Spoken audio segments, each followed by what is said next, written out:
It happened on a night that was supposed to be perfect. High above the city, billionaire Nathaniel Cross sat surrounded by power and champagne, discussing a deal worth hundreds of millions, until a little voice shattered everything. "Sir, will you marry my mommy?"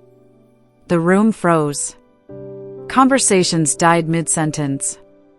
And standing there, dressed in torn fabric and shoes 2 sizes too big, was a 5-year-old girl, her cheeks streaked with tears, her tiny hand clutching the sleeve of Nathaniel's $1,000 suit like it was a lifeline. She didn't beg for money. She didn't ask for food. She asked for a miracle. What no one at that table knew was that the girl wasn't just any stranger's daughter. She was his. The woman he left behind a decade ago, her face pale, her eyes guarded, stood just a few feet away, carrying not just their history, but a truth that would wreck his perfectly curated life. And now Nathaniel must choose, walk away again, or finally face what he abandoned. Because sometimes, the past doesn't knock. It sends a child with a broken heart and a question no man expects to hear. "Are you my dad?" And this time, he can't run. Nathaniel Cross had survived hostile takeovers, billion-dollar negotiations, and Wall Street scandals that left other men in ruins. But nothing, not a single boardroom betrayal or media ambush, prepared him for the moment a child's fingers wrapped around his jacket sleeve like she was clinging to life itself. And then he saw her. At first, Nathaniel thought his mind was playing tricks on him. A flash of golden hair in the corner of his vision. A voice, soft, panicked, cutting through the heavy hum of conversations and crystal wine glasses. Then he heard a name he hadn't heard in 10 years. "Claire," the child whispered. "Mommy." Time collapsed. The world fell away. She stood at the edge of the patio, half in shadow, one arm cradling her chest like it hurt to breathe, the other slightly raised as if she'd been running and had only just stopped. Her blonde hair, once vibrant and alive, was now tangled, windblown. Her coat was too thin for the biting air, her dress wrinkled, shoes worn to threads. But it was her. Claire Rowan. Nathaniel's past, wrapped in a frame he used to trace with his hands, now stood just feet away, looking like a ghost too tired to haunt anyone anymore. And beside her was the child. She couldn't have been more than 5. But it wasn't her size or her frailty that struck him. It was her face. Nathaniel couldn't move. Couldn't breathe. He just stared. The little girl's chin quivered as she looked between him and Claire. "He smiled at me," she said, eyes wide. "I think he can help you get better." Claire flinched. Just slightly. But Nathaniel saw it. Saw the pain ripple through her, saw the way she tightened her arms around the girl, as if trying to shield her from the world, or maybe from him. He stepped forward slowly, like approaching a deer that might bolt. His voice cracked with something raw, something he didn't yet dare name. "Claire?" She blinked. And in that blink, he knew. She remembered him. She started, but her voice gave out. She tried again. "I'm sorry. She doesn't understand. We'll go." "No," he said. It came out harder than he meant. He cleared his throat, softened. "Wait." Claire shook her head and turned, clearly intending to leave, but the girl, this brave little stranger with trembling hands, resisted. She dug in her heels. "But he's kind," she said, pleading. "He looked at me like Daddy used to in my dream." Claire froze. Nathaniel did too. That word. That one word lit a fuse in his chest he couldn't smother. "Daddy?" His eyes dropped to the girl's face again, this time searching. Her eyes, wide, golden brown, ringed with lashes too long, looked hauntingly familiar. Her cheeks, the way her mouth curved downward when uncertain, her little nose. God, it was like looking in a mirror to a life he never lived. No. Not just a resemblance. Recognition. He swallowed hard. "You look like you need to sit," he said, addressing Claire now, carefully. "Both of you." Claire's eyes were glassy. She looked at him like she didn't know whether to scream or collapse. "We're fine," she whispered. But Nathaniel could hear the lie dragging behind every syllable. Her face was pale. Lips cracked. She swayed just slightly, like her body no longer trusted itself to stand upright for too long. And still, she clutched her child like a shield. One of Nathaniel's associates leaned over and murmured, "Do you want security too?" "No," Nathaniel snapped, never breaking his gaze from Claire. "They stay." The world began moving again around them, the low clatter of silverware, the sound of music restarting in the background, but inside Nathaniel, something seismic had shifted. He had spent years building empires, buying companies, traveling the globe. He had turned his past into something distant and silent. He had rewritten his story so thoroughly that he almost believed Claire was just a name once whispered in a dorm room, an unfinished sentence from a different life. But now, she was here. And she was hurting. And she had a child. A child who looked at him like she already knew who he was. A child with his eyes. Nathaniel stared at her, suddenly feeling as though his $7,000 suit weighed 1,000 pounds. How? Why? He turned back to Claire. "Can we talk?" he asked. Not demanding. Just pleading. She glanced down, then away. There's nothing to talk about. But there was.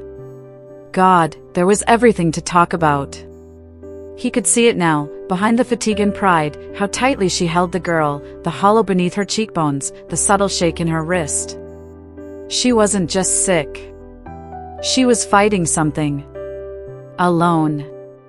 And suddenly, the billion-dollar deal waiting in his inbox didn't matter. The Rolex on his wrist didn't matter. The reputation. The status. The luxury. None of it mattered. Because in that moment, Nathaniel Cross realized two things. One, Claire Rowan had never truly left his heart. And two, that little girl might very well be his. The weight of it pressed down on him like a wave. She hadn't asked for money.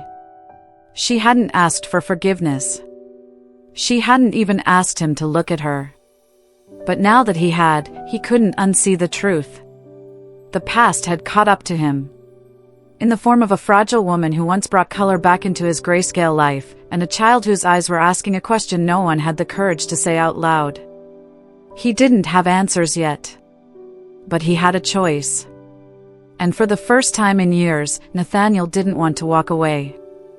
Years before the boardrooms, before the jet black Range Rover and penthouse views, before the headlines called him the Oracle of Wall Street, Nathaniel Cross was just another broken kid hiding inside a very expensive hoodie. He arrived at Jefferson University with a scholarship in one hand and a bottle of prescription anxiety meds in the other.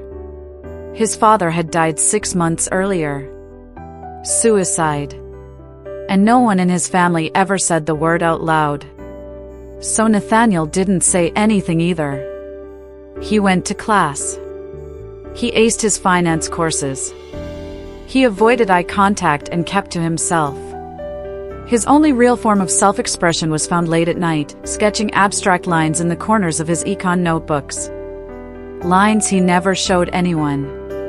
Until Claire. She wasn't like anyone he had ever met. She'd sit under a sycamore tree near the sculpture garden almost every day, sketching barefoot, a paint-stained coffee thermos beside her. Golden curls falling into her face. Fingers smudged with charcoal. When she laughed, people turned around. When she didn't, he noticed.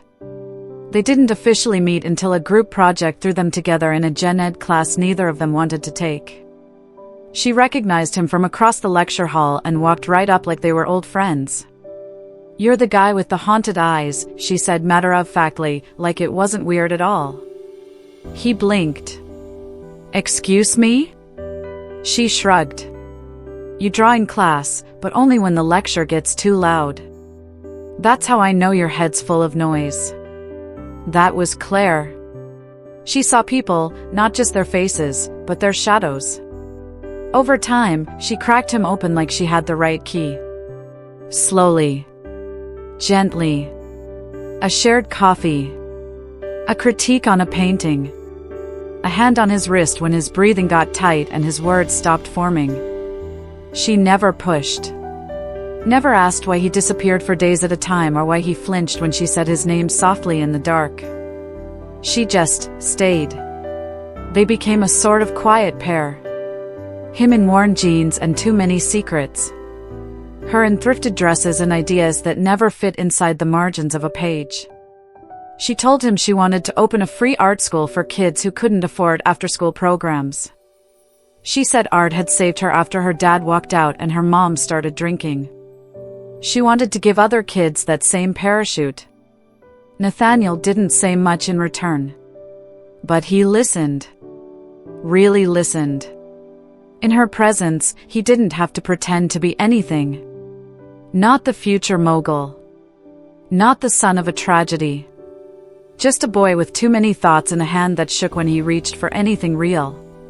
One evening, after a particularly rough week, panic attacks, missed classes, a voicemail from his mother that he never returned, he showed up outside her dorm with nothing but his sketchpad and bloodshot eyes. She let him in. No questions. He sat on her floor and finally let the words out. About his dad. The gun. The silence that followed. The way grief had turned into something heavy and invisible that no one else seemed to notice anymore. Claire knelt beside him, pulled his hands into hers, and whispered, "Then let me be your noise-canceling headphones."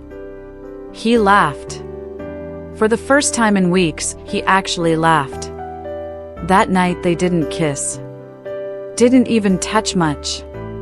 She just wrapped her arms around him as they lay on the floor, surrounded by blank canvases, and whispered things into the silence like, "You don't have to be fixed to be worthy." That line stayed with him. More than the drawings. More than the soft brush of her hair on his neck. More than the way she painted hope even when she had none left for herself. She made him want to stay. And maybe that was the problem. Because staying meant being seen. It meant being vulnerable. It meant letting someone love the parts of him even he couldn't stand. And Nathaniel Cross didn't know how to be loved without breaking. So when the offer came, a full-ride graduate fellowship in London, he told no one. Not even her. The night before he left, she had fallen asleep with her head on his chest, a half-painted sunflower drying on the easel across the room. He stared at the ceiling, guilt clawing at him, heart pounding. But he convinced himself it was for the best. That if he said goodbye, she'd ask him to stay. And he knew if she asked, he might say yes. So he didn't give her the chance. He was gone before sunrise. No note. No call. Just an empty bed and a scholarship acceptance letter hidden under the corner of her rug. He thought she'd be okay. She was strong. Resilient. She had dreams and sketchbooks and people who loved her. She'd move on. He'd convinced himself it was mercy. But mercy, it turned out, doesn't come in the form of silence. He buried her memory under years of ambition. Replaced her with investors and IPOs. Gave interviews about grit and mental toughness like he hadn't once sobbed into a paint-splattered hoodie in the middle of a dorm room floor. But she never really left. In every gallery he passed.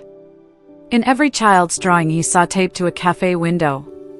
In every quiet moment when he wasn't pretending to be someone else, she returned. And now, 10 years later, the girl he had left behind stood before him. Older. Paler. Fragile, but not broken. A child by her side. And he was left with a question echoing through his mind louder than any stock ticker or quarterly report. What if she never stopped waiting?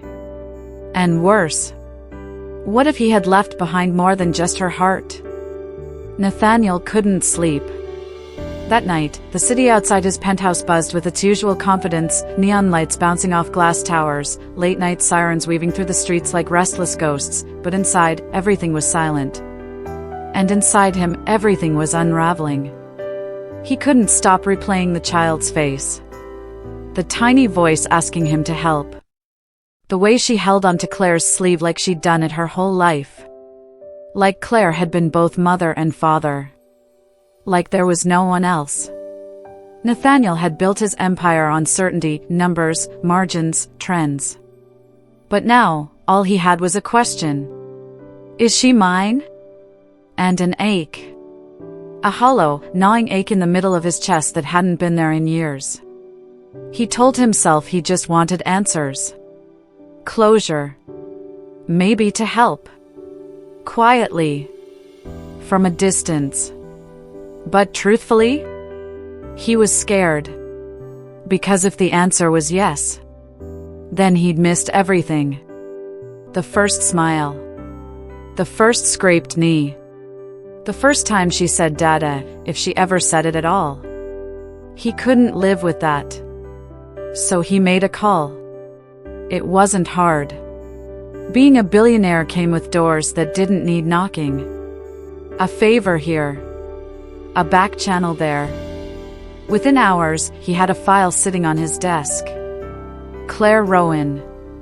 Age 32. Uninsured. Medical flag, critical. His eyes scanned the document, and each line landed like a punch to the gut. Congestive heart failure. Degenerative valve disease. 3 missed cardiology appointments in the last 4 months. No insurance. No stable income. Not eligible for transplant without a full medical workup and out-of-pocket coverage. Condition, rapidly deteriorating. Nathaniel's hand trembled. He leaned back in his chair and stared at the wall, blinking fast. He'd read financial statements from collapsing companies with less emotion than this. He'd fired executives. Pulled billion-dollar deals from under people's feet. But nothing had ever made him feel this helpless. Claire was dying. And she hadn't told anyone. He stood abruptly, knocking over his chair, and grabbed his keys. The apartment was in South Beacon Hill, narrow, rust-streaked, and nothing like the kind of place he once dreamed of building with her. The hallway smelled of mildew and cheap takeout. A neighbor let him in without question, assuming he was a caseworker. It was that kind of building. Inside, the apartment was modest. Sparse. But clean. Lived in. A battered bookshelf held children's books and a cracked watercolor set. A small canvas sat on an easel near the window, half-painted, the colors soft but fading. It was a meadow. He knew that meadow. She'd once dreamed of owning land like that. Painting with children on warm summer days. Giving art away like it was oxygen. On the coffee table sat a notebook. Thin, with a bent corner and paint-stained cover. He knew he shouldn't. But he did. He opened it slowly, carefully, like it might explode. It wasn't a journal. Not really. It was letters. Sketches. Dreams scrawled into margins. Pages and pages filled with gentle renderings of Sophie's face, laughing, sleeping, frowning as she concentrated. And then words. Soft, aching words. She has his eyes. She frowns like he used to when he read poetry. I never told him. I couldn't. He had already chosen a different life. And I chose mine. I chose her. Nathaniel sank onto the couch like the weight of the world had just dropped onto his shoulders. She was his daughter. His. And he hadn't known. Hadn't been there. Hadn't earned a single page of this notebook or a single drawing that came from her tiny hand. He'd missed it all. The birthdays. The tantrums. The bedtime stories. The late-night fevers and first day of school tears. He had missed her life. Not because he died. Not because he was taken. But because he walked away. His throat tightened. He couldn't breathe. The guilt came fast and suffocating. He pressed his fingers to his temple, trying to make the world stop spinning. She had never asked him for anything. Not money. Not support. Not even a phone call. She had chosen to protect their daughter with silence. With pride. With everything she had left, even her health. And he had been on yachts and jets and red carpets, talking about success, pretending the past didn't exist. But it did. And now it had a name. Sophie. He whispered it aloud, as if saying it might make her real. Sophie. His daughter. Tears blurred his vision. He hadn't cried since his father's funeral. Not once. But now it came in waves. Quiet. Raw. Not because he was weak, but because he finally remembered what it meant to feel something that mattered. Love. Regret. Awe. Terror. He looked down at the notebook again, tracing Claire's words like they were sacred. I chose her. God, she had done it alone. No safety net. No backup plan. Just a mother and her little girl fighting a battle no one even knew was happening. He should have been there. He could have helped.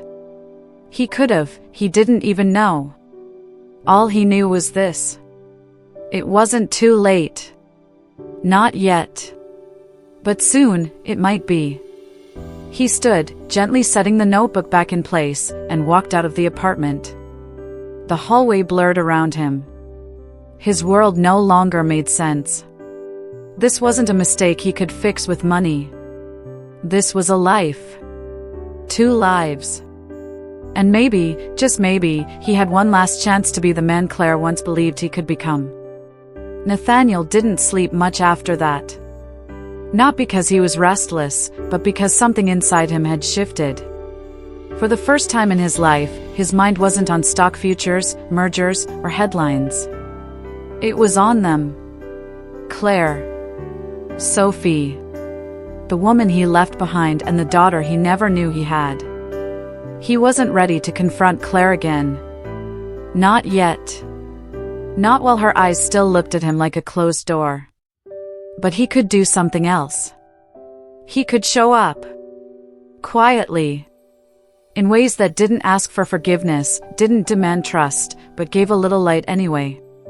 So he started small. The first package arrived on a Monday morning. A simple brown paper bag left on their doorstep. No note. No name. Just a week's worth of groceries, fresh fruit, pasta, chicken, cereal. And tucked beneath it, a small jar of Claire's favorite tea, the one she used to drink while sketching under the sycamore tree in college. The same kind he'd memorized because it always smelled like honey and cinnamon. Claire asked around the building. The neighbors shrugged. A few days later, another envelope appeared, this time at the front desk of the local clinic. Marked, 4CR. Inside, a cashier's check. Just enough to clear her overdue medical bills. No sender. No traceable bank.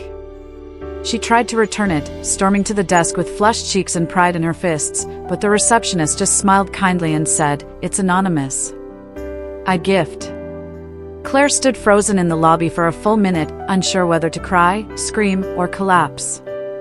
But in the end, she said nothing. Because deep down, she knew who it was. And yet, she let it happen. She didn't ask questions. She didn't come knocking. Because whatever complicated tangle lay between them, she wasn't going to waste energy fighting a kindness. Not when her daughter had started to smile more at dinner. Not when she could finally afford the medicine that didn't leave her dizzy and weak by noon. Not when Sophie had enough food in her lunchbox to share with the other kids at school. Nathaniel kept his distance. But he watched. At the park, he'd linger behind the tall hedges while Sophie played, his heart clenching every time she laughed. It was the same laugh Claire used to have when she danced barefoot on wet pavement after a storm. He never spoke unless spoken to. But one day, it happened. Sophie had fallen off her tiny pink bike, her knee scraped and her cheeks flushed with frustration. Claire, who was sitting on the bench nearby, stood to help, but stumbled slightly. Her face went pale. Nathaniel didn't hesitate. He was at Sophie's side before anyone else. "You okay, kiddo?" he asked gently, kneeling beside her. She sniffled, blinking up at him. "You're Mr. Nate," she said, like it was obvious. "The man from Mommy's dream." He smiled, trying to steady his voice. "Am I?" Sophie nodded solemnly. "You were wearing a suit in the dream too." He laughed, low and warm. "Then it must have been me." Claire didn't speak. She watched from the bench, a war waging quietly behind her eyes, caution against relief, fear against gratitude. But she didn't call Sophie back. She didn't tell Nathaniel to leave. So he stayed.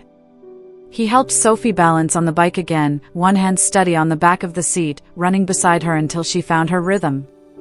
She wobbled, caught herself, then pedaled freely down the path, wind rushing through her curls. When she turned back, her face was pure light. Nathaniel felt something break open inside him. He hadn't taught her to ride a bike. Not at the beginning. But maybe he could be there for the second try.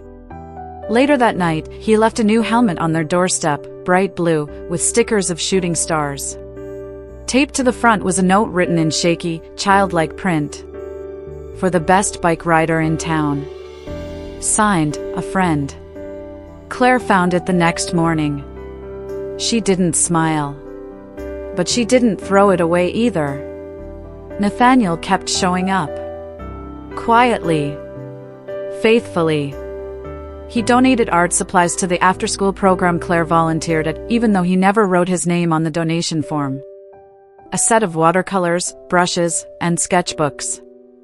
All top shelf. He left a box of children's vitamins in their mailbox with a note tucked beneath it. "For strong bones and stronger dreams." When winter came, a coat arrived. Sophie's size. Purple. Lined with fleece. It looked just like the one Claire used to wear in college, but miniature. And slowly, something began to shift. Not with grand declarations. Not with flowers or apologies. But in the way Claire didn't flinch when she saw him at the park. In the way Sophie started waving from across the jungle gym. "Hi, Mr. Nate." In the way Nathaniel found himself rearranging his entire schedule just to pass by the corner bakery where Claire worked the early shift, just to see her, even for a second. She looked tired. But lighter. She never said thank you. She never asked for more. But she let him be there. That was enough. One afternoon, as the sky dimmed and the street lamps flickered on, Nathaniel watched Sophie kneeling in the grass, whispering to a scruffy gray cat she had found behind the hedges. He stayed behind a tree, listening. "You don't have to be scared, Mr. Cat," she said gently. "Mr. Nate is nice. Mommy says he used to be kind a long time ago. Maybe he still is." Nathaniel's throat tightened. She believed in him. Even if she didn't know everything. Even if he didn't deserve it. Love, he was learning, didn't always arrive in declarations or diamonds. Sometimes it came in paper bags, in training wheels, in soft footprints across snow-covered parks. Sometimes love was anonymous. And sometimes, that was enough to start again. It was just a Tuesday. Nothing remarkable. No storms. No omens. Just the hum of city life beneath a sky streaked with winter dusk. Claire had just finished her shift at the bakery, 12 hours on her feet, icing cupcakes and pretending her legs didn't ache, pretending her heart wasn't pounding harder than it should. She cradled a paper bag of day-old pastries in her arms, meant for Sophie's after-school snack. Halfway home, the sidewalk began to tilt. Not literally. But to Claire, it felt like the earth had loosened beneath her shoes. Her vision blurred. Her lungs screamed for air that wouldn't come. She paused, one hand against the side of a building, the other gripping her chest. A passerby asked if she was okay. She smiled. Lied. Took another step. And then everything turned black. The call came just past 7 p.m. Nathaniel was in the middle of a board meeting when his private line buzzed. No ID. Just a number scribbled onto a sticky note and kept in a drawer for reasons he couldn't explain. He answered on the second ring. Mr. Cross? This is Seattle General ER. We found your number listed as an emergency contact in Claire Rowan's belongings. His world stopped. We need you to come now. When he arrived, he didn't wait for permission. He strode past the security desk, suit jacket flung over one arm, eyes blazing. Nurses looked up, startled. Some recognized him. Most didn't. All moved. Claire Rowan, he said breathlessly. Where is she? A young nurse at the desk hesitated. Are you family, sir? Yes, he said without blinking. I'm the only one she has. She nodded and led him down the hall.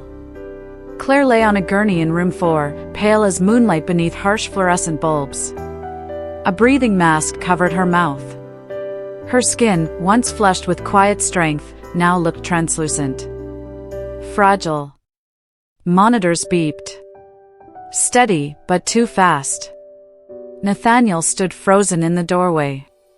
He had imagined this moment many ways, her forgiving him, them starting over, Sophie laughing between them, but not this. Never this. Not Claire, unconscious. Hooked to machines. Not her body, failing before his eyes. A doctor appeared beside him. Tall. Mid-40s. Eyes tired but kind. Are you her legal representative? I'm whatever you need me to be, Nathaniel replied.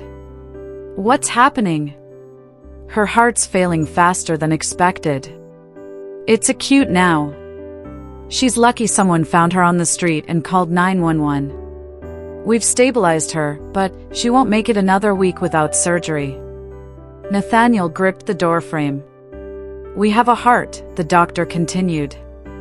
A donor match became available an hour ago. But we need immediate consent and payment authorization before we proceed. Time's short. Then what the hell are we waiting for? Nathaniel barked. Paperwork, the doctor said gently. And clarity. Nathaniel didn't hesitate. He signed everything. Authorization for surgery. Post-op care. Full medical costs. No insurance required. A check was already on its way from one of his accounts. Over $350,000, without blinking. When he handed the forms back, his signature shook. Not from fear of losing money. From fear of losing her. An hour later, a neighbor brought Sophie to the hospital, pajama-clad and confused. The moment she saw Claire behind the glass, her little legs stumbled forward in panic. She's gonna die, she cried, clutching Nathaniel's leg. She's gonna die and I didn't even get to say goodnight. He knelt instantly, gathering her into his arms. No, sweetheart, he whispered. She's not going anywhere. I promise. But she's scared when she's alone, Sophie said through sobs. She gets really scared. Nathaniel held her tighter. She's not alone, he said. Not anymore. That night, Nathaniel didn't leave the hospital. Not for food. Not for calls. Not even when his assistant texted that 2 major deals were waiting for final approval. Deals could wait. The world could wait. Claire could not. He sat beside her bed, eyes never leaving her face. Sophie curled up on a cot nearby, holding a stuffed elephant he'd bought from the hospital gift shop. She eventually drifted off, small hand resting against Nathaniel's. A nurse peeked in sometime after midnight. She whispered to another. That's Nathaniel Cross. The billionaire? The other nurse replied. Yeah. But look at him. They did. They saw a man who didn't look like a CEO anymore. They saw a father. They saw a man on the edge of losing the one person who made him believe in redemption. At 2:17 a.m., as the heart transplant team prepped for surgery, Nathaniel leaned in and brushed a hand through Claire's hair. I should have stayed, he whispered. I should have known. He kissed her forehead, lingering for just a second too long, afraid she might not feel it. But he needed her to. Because now, he wasn't asking for a second chance. He was begging for it. The clock on the hospital wall seemed to stop moving. Surgery had started 2 hours ago. Nathaniel sat in the sterile waiting room, elbows on his knees, fingers locked tightly together. His shirt was wrinkled. His tie lay crumpled in his coat pocket. His hair, usually so precisely styled, now stood in messy waves, fingers having raked through it 100 times. He looked nothing like the man who graced Forbes magazine covers. And for the first time in his life, he didn't care. Across from him, curled up in a fleece blanket provided by the nurses, was Sophie. Her knees tucked beneath her chin. Her elephant toy hugged to her chest like a life preserver. Every so often, she glanced toward the surgical wing doors, then at Nathaniel, then back again. He offered her a soft smile each time, but it never quite reached his eyes. He couldn't stop thinking, what if she doesn't make it? What if this quiet room, this small child, this silence, was all that would be left? A nurse passed by with a clipboard, and both Nathaniel and Sophie sat up straight. But she didn't stop. Just a hallway echo. Sophie's small voice broke the silence. Mr. Nate? He turned. Yeah, sweetheart? Do people always cry this much when they love somebody? Nathaniel's heart cracked at the edges. He leaned forward. Sometimes, he said gently. Sometimes love hurts before it heals. Sophie nodded slowly, then looked down at her elephant again. Her thumb rubbed the frayed edge of its ear. My mommy used to talk about you, she said quietly, not looking up. In her sleep. She'd say your name sometimes. You were her favorite dream. Nathaniel swallowed hard. She said that? Sophie nodded. And I used to think, maybe you were just made up. Like Santa. Or the Tooth Fairy. But then I saw you smile that day, and I knew you were real. He chuckled softly, blinking against the sudden sting in his eyes. Sophie scooted a little closer across the bench. She paused, studying his face like she was memorizing it. Then, very softly, she reached out and took his hand. I think you're my daddy, she whispered. The world stopped spinning. Her voice wasn't accusatory. Or uncertain. It was gentle. Matter of fact. Like it had taken her heart a while to decide, but now it knew. Nathaniel's breath hitched. He looked at her, this little girl with curls and bravery, who had inherited the exact tilt of Claire's smile and the weight of his gaze. Tears filled his eyes before he could stop them. His throat closed. His hand trembled in hers. And then he said it. I am. Sophie didn't flinch. She didn't cry. She just nodded, then leaned into him, small and warm and trusting. Nathaniel pulled her gently onto his lap, arms wrapping around her like a man who had been waiting to exhale his whole life. I'm sorry I wasn't there, he whispered against her hair. For all the birthdays. For all the nights you were scared. I didn't know, Sophie. But I know now. And I promise, I will never disappear again. Sophie didn't respond with words. She didn't have to. She pressed her little hand against his chest, right over his heart, and stayed there.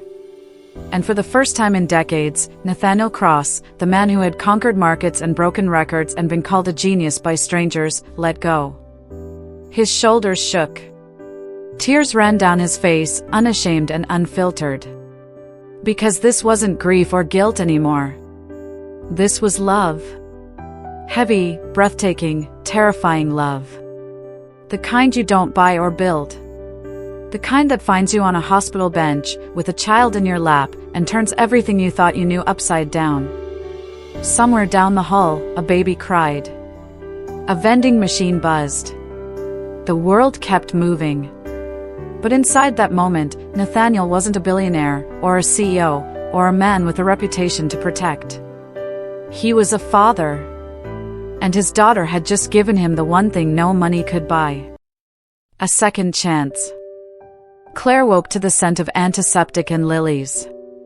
Soft light spilled across the hospital ceiling. Her limbs felt heavy, but not in the same terrifying way as before. This was different. This was alive.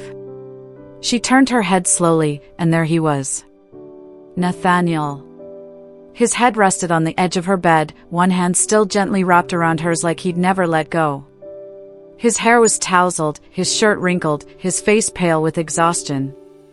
But when she looked at him, he wasn't the man she remembered. He wasn't the boy who left. He wasn't the billionaire in headlines. He was something else now. Something more real. As if sensing her eyes, Nathaniel stirred. When he looked up and saw her awake, his expression shattered into pure relief. Claire, he breathed, like her name was a prayer he'd been repeating in the dark. You stayed, she whispered. I never left, he said. Not again. Never again. A silence stretched between them, thick with everything they hadn't said for a decade, and everything they suddenly didn't need to. He reached into his pocket. Not for a velvet box. Not for anything fancy. Just a simple gold band. Unpolished. Unflashy. Real. The kind of ring that could be worn through dishes and diapers and long nights holding hands through heartbreak. He stood slowly and, without flourish, knelt beside her bed. Not in desperation. In devotion. Claire, he said, his voice trembling but sure, I've spent 10 years convincing myself that ambition mattered more than memory. That success could replace silence. That maybe you forgot about me, the same way I tried to forget about you. He paused. Swallowed. But the truth is, I never forgot. Not for a day. Not for a second. I've just been too much of a coward to come back, until Sophie reminded me who I used to be. Who I want to be. He looked up, eyes glassy. You gave me the greatest gift I've ever been given. A daughter. A life. A second chance. And I will never be able to repay you for the years you carried it all alone. But if you let me, I want to spend the rest of my life trying. He held up the ring. No cameras. No press. No speeches. Just the man who left. Asking if he could now be the man who stays. Claire Rowan, he whispered, will you let me come home? Her throat tightened. Tears slid quietly down her cheeks, not from sadness, but from the sudden, unbearable beauty of hope that refused to die. She looked at him, not the money, not the name, but the man kneeling beside her with sleepless eyes and a scarred heart. The one who had read bedtime stories in a waiting room. Who had held their daughter when she cried. Who had signed the papers without hesitation. Who had shown up, not with diamonds or apologies, but groceries and art supplies and childlike handwritten notes. She saw it now. He hadn't come to fix her life. He had come to share it. Yes, she whispered, voice shaking. Nathaniel blinked. Yes, he repeated. Claire smiled through her tears. Yes, Nathaniel. I'm saying yes to this, to us. Before he could speak, a whirlwind burst into the room. Sophie. She'd snuck past the nurses, barefoot in her pajama pants and holding a crayon drawing she'd just finished in the waiting lounge. Mommy, she cried. You're awake! Claire opened her arms, and Sophie rushed into them, climbing onto the bed like she belonged there, which, of course, she did. Then Sophie saw the ring. And she grinned. I told you he was your happy ending, she declared proudly. Nathaniel laughed, brushing a tear from his cheek. No, sweetheart, he said softly, pulling them both into an embrace. She's mine. The garden wasn't grand. There were no crystal chandeliers or velvet carpets. No floral arches flown in from Italy. No celebrity planners with clipboards and wireless headsets. It was just a small courtyard tucked behind the community art center where Claire taught kids to paint, where broken crayons were as sacred as prayers, and paper hearts hung from windows year-round. But under the golden wash of late afternoon sunlight, it looked like a dream. A real one. Hand-tied ribbons fluttered from folding chairs arranged in 2 uneven rows. Mason jars filled with wildflowers lined the aisle, Sophie's work, meticulously gathered from every nearby park, backyard, and sidewalk crack she could reach. The guests were few. Claire's co-workers. A couple of students. One elderly neighbor who cried the moment she saw Claire walk out in her dress. And Nathaniel's assistant, Harper, who stood awkwardly in the back until Sophie grabbed her hand and dragged her to the front row with a grin that dared her to say no. Claire stood beneath a wooden arch that Sophie and Nathaniel had built together over a weekend of mismatched nails, spilled paint, and way too much laughter. Her dress was simple. Cream-colored. No jewels, no train. Her only accessory was a bracelet made of yellow string and 3 beads that spelled out SOPHIE. Her hair flowed down her back in soft waves, full of health and life. Her heart, the one that once sputtered with every breath, now beat strong. Nathaniel stood across from her in a slate gray suit with no tie. A single lily pinned to his lapel, Sophie's idea. He didn't look like a billionaire. He looked like a man who had finally come home. And between them, barefoot, freckled, and glowing with pride, stood Sophie. Flower girl. Ring bearer. Matchmaker. She twirled in her pale pink dress, scattering leftover petals every time she spun. The officiant cleared his throat. The guests quieted. The sun dipped lower behind the ivy-covered walls. And then the vows began. Nathaniel went first.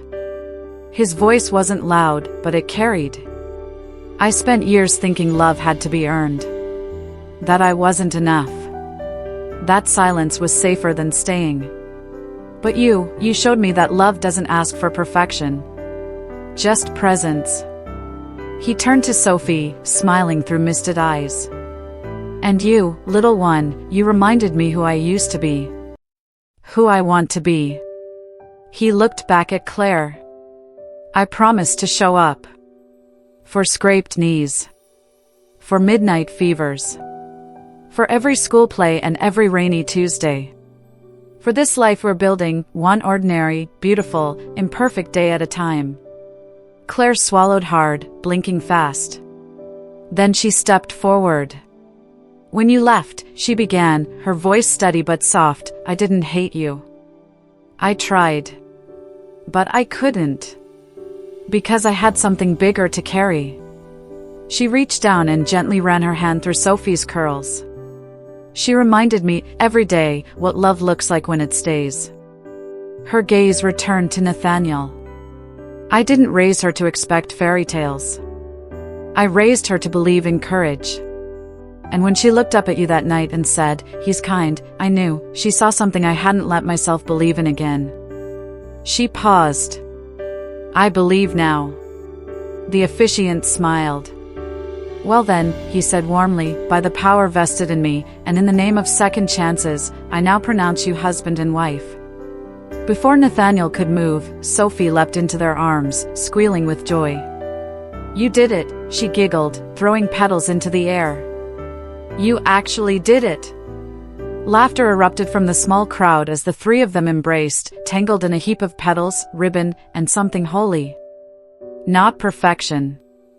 Just love.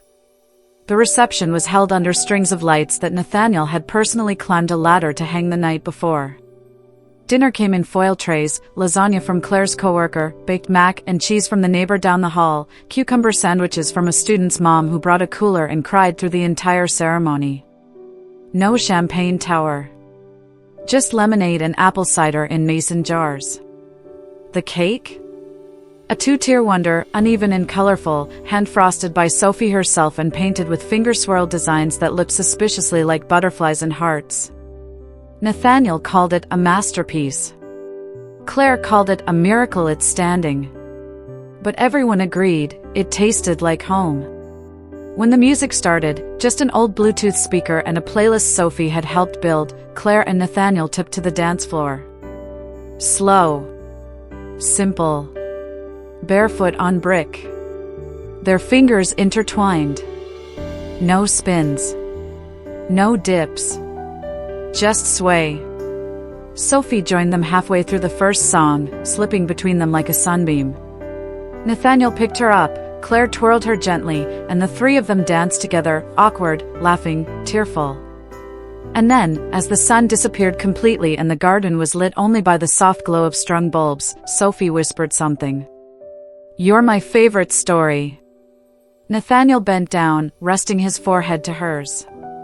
"No," he said. "You're mine." The night had grown quiet. The laughter had dimmed into soft conversations, children's yawns, and the occasional clink of a glass being cleared. The garden, once full of sunlight and color, now shimmered in the gentle hush of string lights and shadows.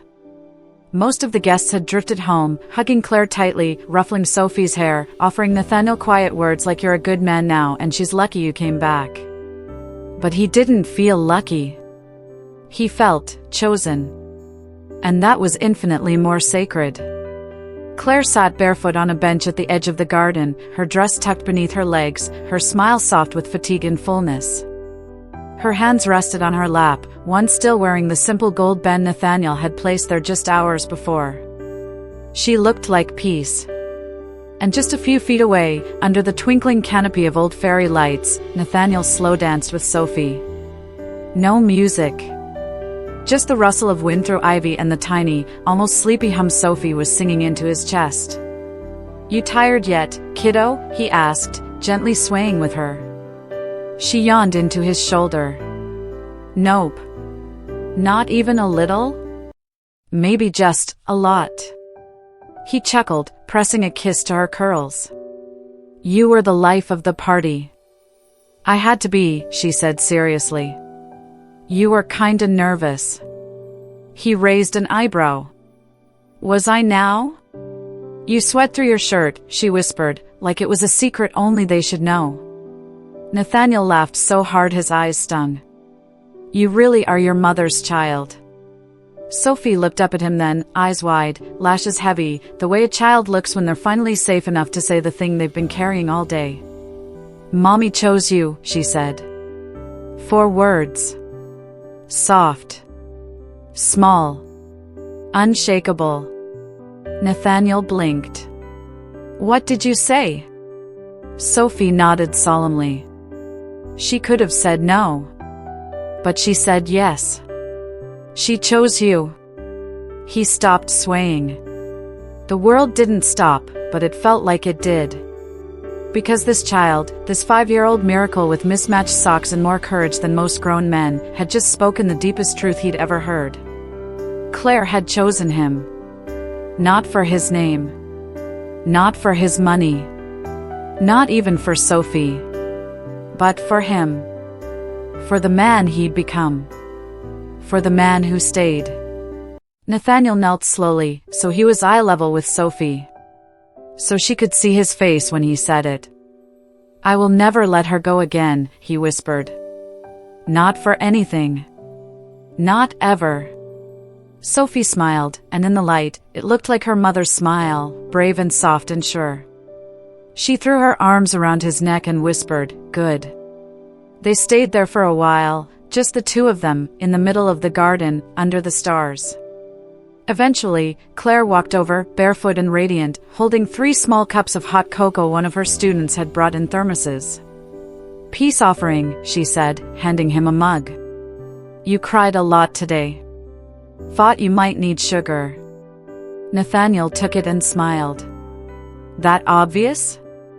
You sniffle like a cartoon. He laughed. Sophie giggled. And then, just before they sat down together beneath the fairy lights, Claire reached for his hand. Not just to hold it, but to anchor him. To let him know she wasn't just beside him. She was with him. All in. Always. They didn't toast. They didn't make speeches. They just sat, Nathaniel, Claire, and Sophie, cocoa in hand, feet in the grass, hearts finally at rest. They were not perfect. But they were whole. And as Sophie leaned into both of them, her eyelids fluttering, her voice barely a breath, she murmured. This is the part in the story where they all live happily ever after, right? Claire looked at Nathaniel. He looked at her. And then he smiled, not like a man trying to impress or perform, but like a man who finally understood what it meant to come home. No, he whispered, brushing a curl from Sophie's cheek. This is where the story really begins.